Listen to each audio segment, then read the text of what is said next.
அதிபயங்கர வேகத்தினால் ஏற்பட்ட விபரீதம். கல்லூரி பேருந்து மீது மோதிய வேகத்தில் துண்டாகி விழுந்தது கட்டிட தொழிலாளியின் கால். கண்ணிமைக்கும் நேரத்தில் உயிரிழந்த 2 வாலிபர்கள். ஈரோடு மாவட்டம் சத்தியமங்கலம் அருகே உள்ள பழைய கொத்துக்காட்டை சேர்ந்தவர் முருகன் என்பவரின் 24 வயதான மகன் லோகநாதன். அதே பகுதியைச் சேர்ந்தவர் சீனிவாசன் என்பவரின் 17 வயதான மகன் கார்த்திகேயன். அரியப்பம்பாளையம் மாரியம்மன் கோயில் வீதியைச் சேர்ந்தவர் பொன்னுச்சாமி என்பவரின் 18 வயது மகன் ஸ்ரீதர். கட்டிட தொழிலாளர்களான லோகநாதன், கார்த்திகேயன் மற்றும் ஸ்ரீதர் ஆகியோர் ஒரே பைக்கில் வீட்டிலிருந்து கோபி நோக்கி வேலைக்காக சென்று கொண்டிருந்தனர்.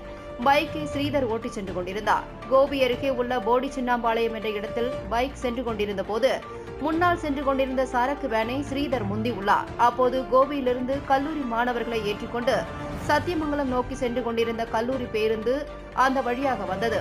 சரக்கு வேனை முந்திய போது பைக்கும் கல்லூரி பேருந்தும் நேருக்கு நேர் மோதியது. இதில் பைக்கில் இருந்த லோகநாதன், கார்த்திகேயன், ஸ்ரீதர் உள்ளிட்ட 3 பேரும் தூக்கி வீசப்பட்டு படுகாயமடைந்தனர்.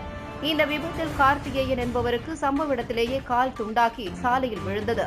அருகில் இருந்தவர்கள் படுகாயமடைந்த 3 பேரையும் மீட்டு சிகிச்சைக்காக கோபி அரசு மருத்துவமனைக்கு அனுப்பி வைத்தனர். ஆனால் வழியிலேயே கார்த்திகேயன் உயிரிழந்தார். இந்நிலையில் மேல் சிகிச்சைக்காக கோவையில் உள்ள தனியார் மருத்துவமனைக்கு கொண்டு செல்லப்பட்ட லோகநாதன் மருத்துவமனையில் சிகிச்சைக்காக அனுமதிக்கப்பட்ட சிறிது நேரத்திலேயே உயிரிழந்தார்.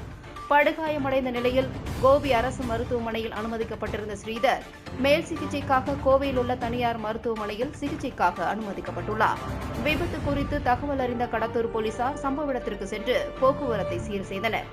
மேலும் இந்த விபத்தில் கல்லூரி பேருந்து ஓட்டுநர் குன்னத்தூரை சேர்ந்த அரவிந்த் சர்மா மீது வழக்கு பதிவு செய்து விசாரணை நடத்தி வருகின்றனர்.